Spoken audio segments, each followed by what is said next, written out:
Hello friends, welcome to another session of Internet of Things. Today in this session we are going to see various concepts related to the Internet of Things. So first we'll see the IoT protocols. IoT communication protocols are generally work in data link layer, network layer, transport layer and application layer of the OSI model. These are the few listed protocols which are used in Internet of Things, that is Bluetooth and Wi-Fi, ZigBee, MQTT, DDS, NFS, Cellular, RFID, Sigfox, Thread, Z-Wave, etc. These are the various or some of the protocols which are used in Internet of Things for the purpose of communication, for the purpose of sending and receiving the messages or information, for sharing the information among the various devices, various what you can say, these systems, these protocols are used. Now next see the logical design of the Internet of Things, in which the image which is in front of you, that is nothing but the functional block diagram of the Internet of Things. So IoT system contains these different components. Okay, so you can see here connectivity, processor, audio video interface, input output interfaces, storage interfaces, graphics, memory interfaces. All these are the components of Internet of Things system or IoT system. IoT system contains these physical components of this on its system.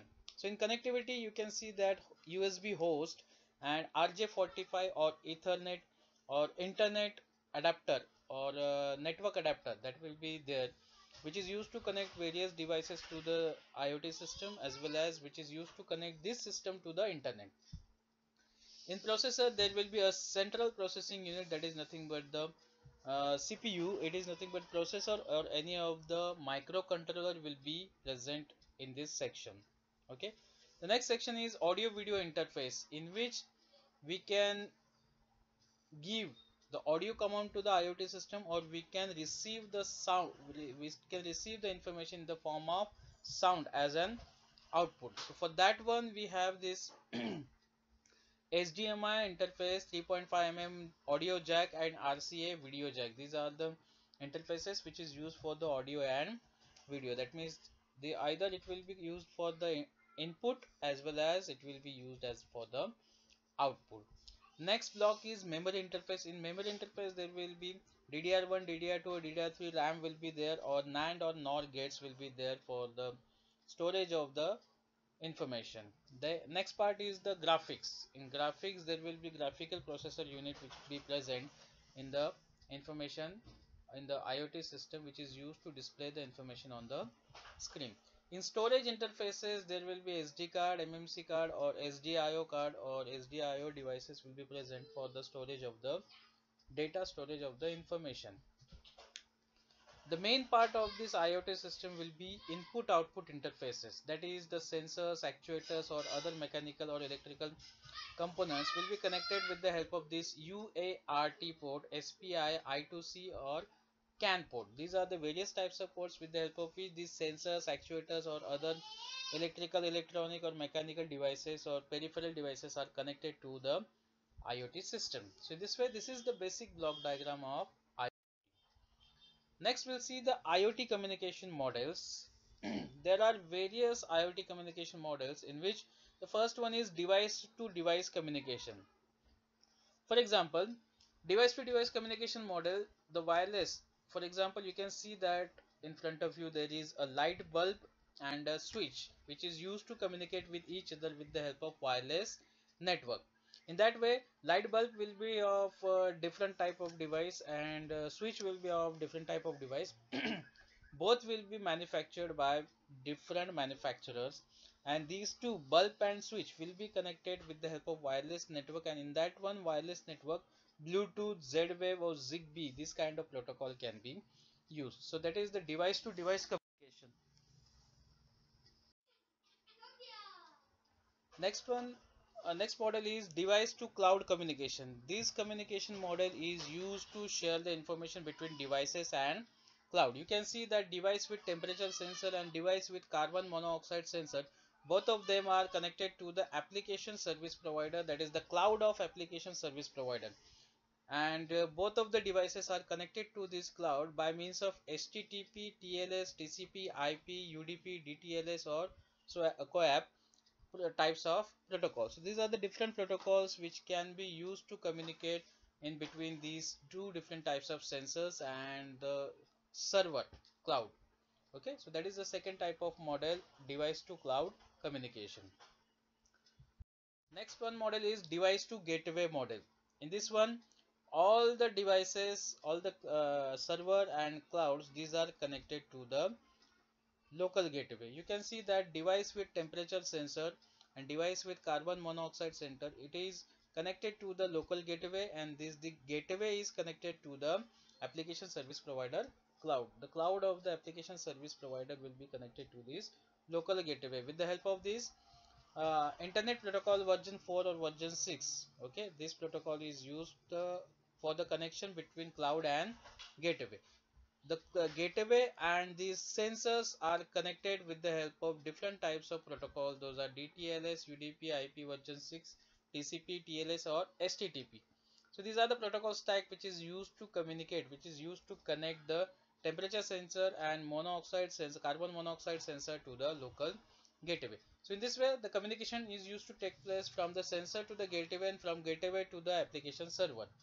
Okay, from the sensor to the gateway, from the carbon monoxide sensor to the gateway, and from gateway to the application server, and from application server to the local gateway, and from local gateway to the carbon monoxide sensor and temperature sensor. In this way, that is the model of device to gateway communication model. The next model is backend data sharing model, in which the sensor is connected to the application service provider, and this application service provider is connected to the another two application service provider. That means these are one cloud will be connected to two another clouds. So that is nothing but the backend data sharing, in which the data will be shared, data will be present on one of the cloud, the information will be present on another cloud, and that will be shared by this centrally placed cloud with the light sensor. For example, light sensor is taken over here, which is connected to the server 1 with the help of HTTP, and this server 1 will be connected to the server 2 and server 3. So in this way, these three clouds will be connected to each other with the help of this backend data sharing model. So that is the fourth type of model, backend data sharing. Next is IoT levels and deployment, that is the levels of IoT for the purpose of deployment. Level 1 is nothing but the measurement, level 2 is automation, level 3 is innovation, and level 4 is IoT all around all the time. So these are the four different levels of deployment which is present in the Internet of Things. Privacy. So privacy is the important issue in this information technology, Internet of Things, that the privacy must be maintained, because whatever the devices, whatever the Internet of Things which are used in our home, that is used to capture the private moments as well as our personal scenarios in our home. So that is to be maintained. Privacy should be maintained. Internet walls, cloud attacks, understanding, lack of confidence. These are the few more issues or challenges related to the Internet of Things.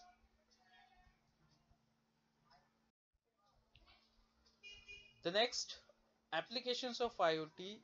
As you know that IoT is most popular trend in our day-to-day life.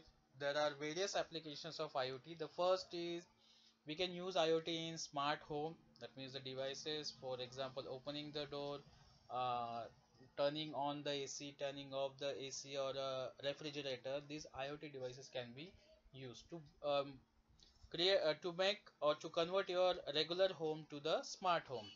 Different types of variables can have this Internet of Things.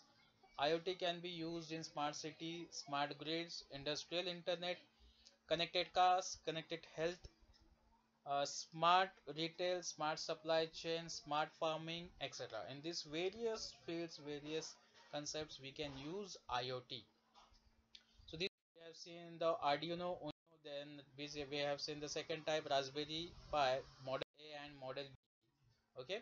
So these were the various devices or various things which are various devices that can be used in IoT, or it is considered as IoT devices. Thank you for this session. Thank you for your patience listening. I hope you are enjoying the course. Thank you all of you.